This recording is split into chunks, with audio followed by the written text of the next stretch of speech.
My name is James Gardiner. I'm an actor and an entrepreneur.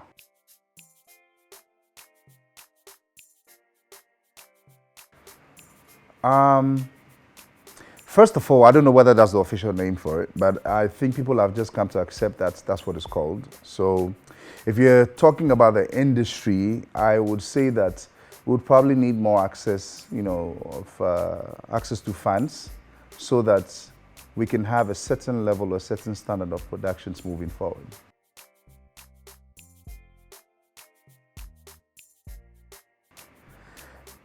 It was through an introduction. I was auditioning for a new TV show, and there was a lady behind the scenes, and she thought that I looked good on camera. So she knew this producer friend who was looking for new faces, and I happened to be there at the right time. So I went auditioned, and the rest is history, I guess.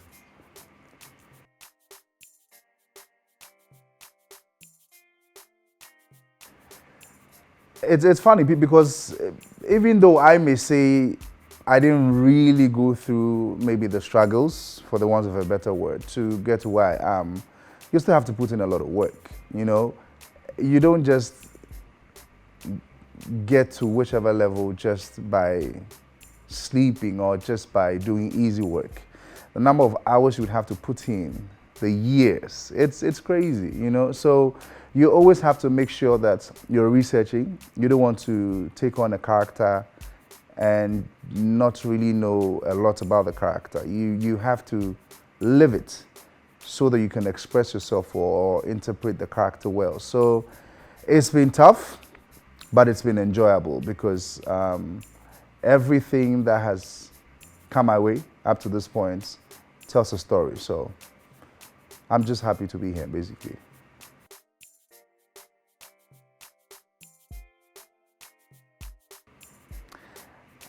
Got the movie industry, but I don't know, because if I say that, then it might probably affirm that that's what the industry is called. I really don't know what the industry is called.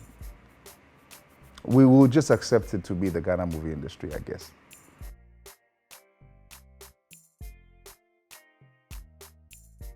Okay, so first off, I never really set out to be an actor, even though that was the plan. I have so much passion for radio. So I started off as a radio presenter. I started off presenting on a student-run radio station in the University of Cape Coast. It's called Radio Valco. And after that, I pursued, I did my national service at Joy FM Multimedia, where I started off in the events and promotions department, but some way, somehow, I found my way on air. So I had my own show, started doing the entertainment segment on the drive time on Joy with Bolare, and that's when the acting gig came in. So I wouldn't say that I set out to be, but because a lot of people realized that I sort of played within that circle, it wasn't surprising when the opportunity came, and then I just took advantage of it.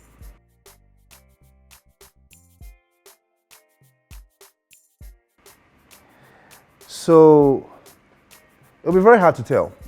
I can only say what I hope, not what I think will happen, because I feel like there's still a lot of work to be done. I would hope that we'll be at a place where productions will be fluid. And with fluidity, I mean standard and quality productions. I can barely count how many movies from Ghana that have made it onto these, international platforms. So just more visibility is what I hope that the industry gets. It's just the standard, the standard of production, the quality. We're lacking it. I don't really blame them, because the very first answer had to do with funds that I gave. If we have access to funds, it makes the work very easy, because you don't expect a market so small to put in so much funding into these productions, where the consumption is not really high like in Nigeria and the other big countries. So your work is really cut out for you. You have so much to do after production to make your money back. So if we have source of funding, because as big as Nigeria is, they rely a lot on funding when it comes to the corporate sector and the government and all of that. They take advantage of it because filmmaking is not cheap. We've come to create a certain perception as if it's cheap and oh, there's no money and oh, James, the budget is so small. But if you want a quality production, you have to invest in it, you know? So if we have a source of funding from the government or from the corporates, if everyone comes on board, we'll be telling a different story in the next 5 years.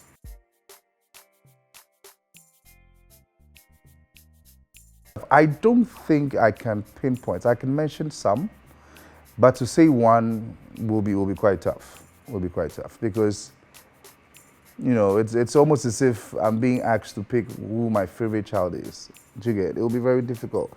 Yeah. So I think John and John. You know, John and John was a good movie. Foreplay Reloaded. That's when I think, you know, everything started escalating, you know, and I would say Aloe Vera and it's a lot to be honest. So yeah, let's just stick with these three. My mother. And I don't want this to come off like I'm a mom's boy, but she's a very, very strong woman. And she raised me, a stubborn me, and my stubborn brother as well. She raised me single-handedly.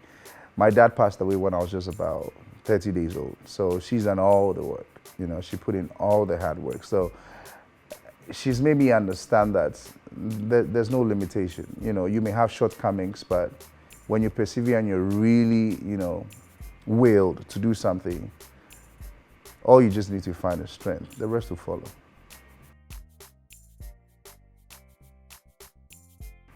This answer is a tricky one because if I say that, I might probably end up being stereotyped because that is what I think I like to do. But I like to embrace any sort of character that's thrown at me.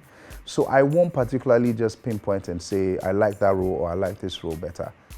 I feel like as an actor, you have to be versatile. So the one that I haven't really taken on that I would like to play would be playing as a, you know, an unstable, you know, like a mentally disabled person, you know, like a psycho, something along those lines. Yeah.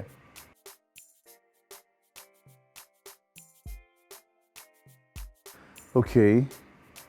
That would be, I think, a time where I think it was a romantic scene and I was in my boxers. We had a fight after that and I think my boxers got torn. So how to get out of bed became a challenge. That is when I even realized, because I didn't even realize. I had to get up for someone to scream and go, oh, James! And then, you know, the harm had already been done. But yeah, that's definitely one.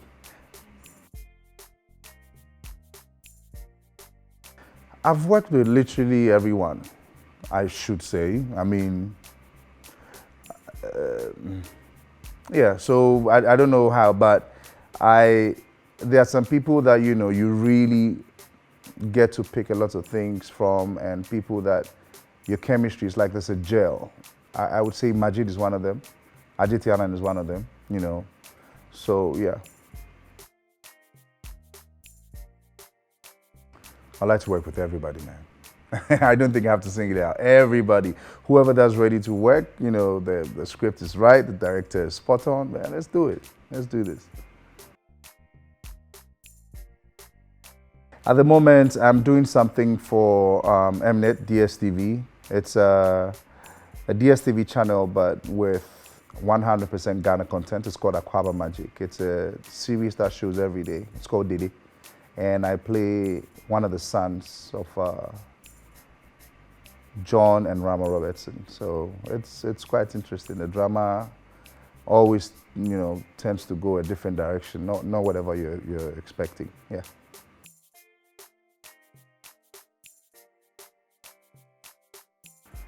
I mean, if you want to be a good actor, you have to be a good listener.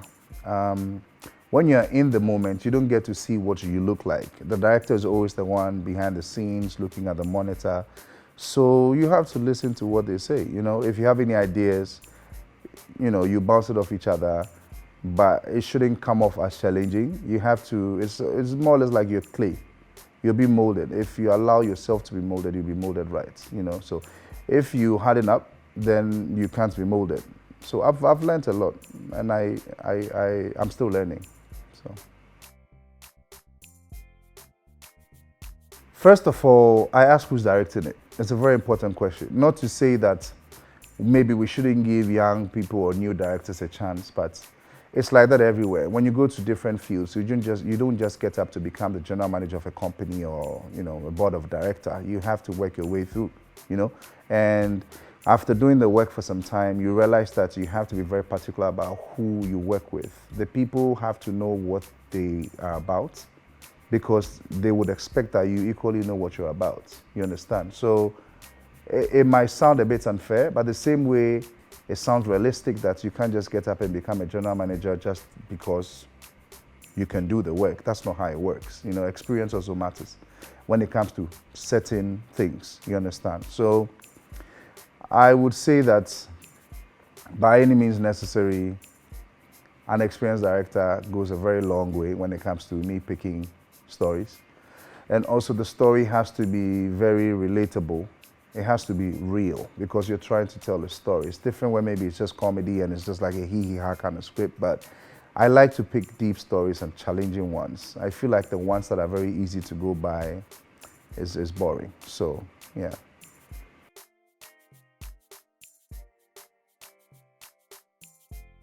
I don't know, because they usually try to make me play, the lover boy player kind of thing, but that's so not me. So I don't know how to answer to that question. I don't know. I'm still waiting for the one I think I can relate to.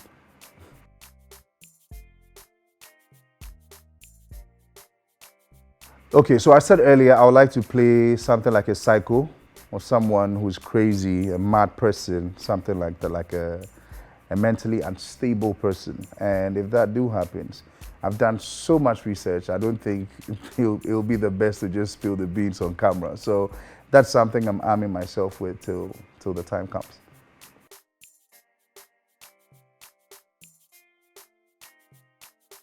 I wouldn't say hard, and I don't really think, it will probably be when I started acting, to be honest, because it was all new to me. I didn't know anything about camera angles, positioning, first take, second take. So it was probably maybe when I started acting.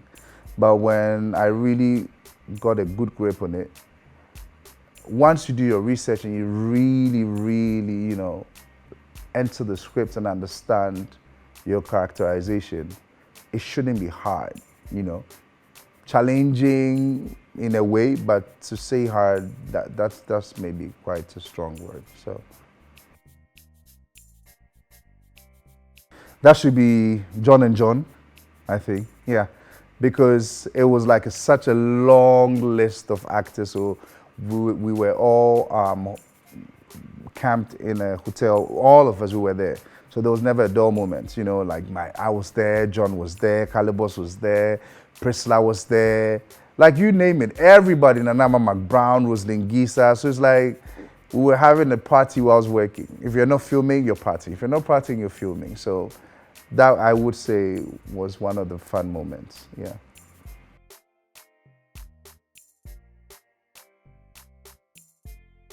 So I basically, first of all, just read the script like I'm reading a novel. Then I read it again and try to understand. Then I read it with my character in mind so that I know how to really interpret it. But I try to understand the roles and why maybe someone would want to act like this, or if I'm a doctor, is there a way I have to hold the stethoscope? Is there a way I have to check? So you have to, first of all, check out the character, what character you're playing. Is it a lawyer? Is it this? There are certain ways lawyers talk, there are certain ways lawyers dress, there are certain ways lawyers relate, things like that. So that's just, yeah, I think it's basic.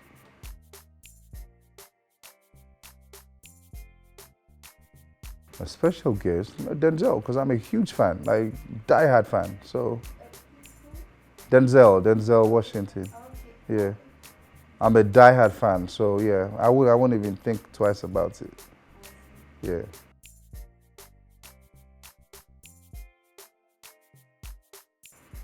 I'll just go back and do business, radio. I just opened a bar. I'm opening a nightclub soon. So, I mean, one thing will open. You always don't have to put your eggs in one basket. So, I'll just keep looking for other baskets to put my eggs into.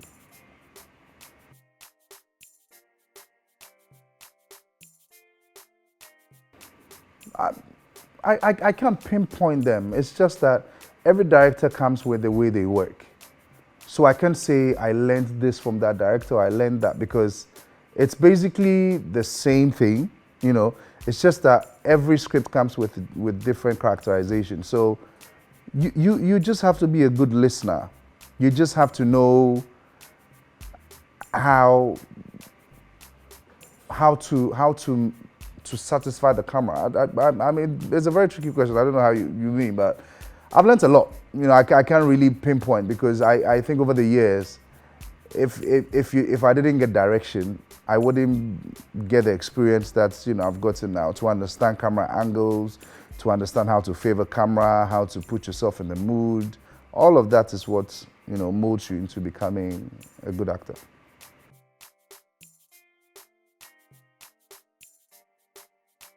So I have other businesses. If I'm not acting, I tend to attend to them. And if I get the free time, I do some hobbies, swimming, watching TV, or just relaxing, taking the time off and just rest.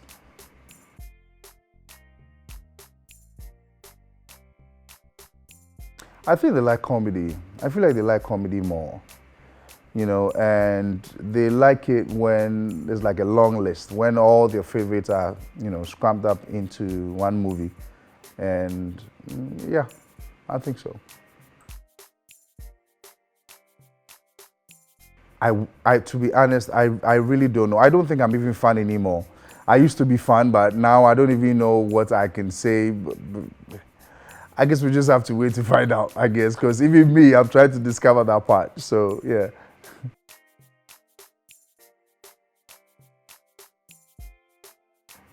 There's no shortcut. I will say this and say this every time. I don't know why people will always want to look for connections. Do you know this person? Because even if you get all the connections in the world, you still have to act. You get what I mean? You have to work for it. If you're a good actor, yeah, that helps. But some might get lucky. One movie can propel them to the highest level, or whichever, to the A-list level, but you don't stay there if you don't work. You have to work. There's no shortcut. And it's not easy. People just assume that just because you're an actor means you're chilling. You just go, you do makeup, they throw costume on you, you just do whatever it is and you just go. We film for long hours. Sometimes it gets very uncomfortable, but you have to get the work done, so you do it. You film under the harshest conditions. When it's sunny, you have to walk in the sun, you film in the sun. When it's cold, you have to do it. You take your clothes off. You don't want to take your clothes off, the script says it. You have to do it. You have to be malleable, you know, be able to change, because as an actor, when you're telling a story, you can't be stoic, you can't be fixed. You have to be very flexible, you understand? So I would just say that, don't be desperate. Just fight for whatever it is that you really want to do. When you're starting, there's not a lot of money in acting. So don't be expecting to make money too soon, because when that happens, you might probably end up doing certain things that you're not supposed to do to get you to certain places. I'm a living testimony. All the other names that you see are a living testimony as well. Success comes with time. Even when you're successful, to still stay on top, you still need time. You understand? So make good use of your time and just be ready to work. It's not easy, but it's worth it.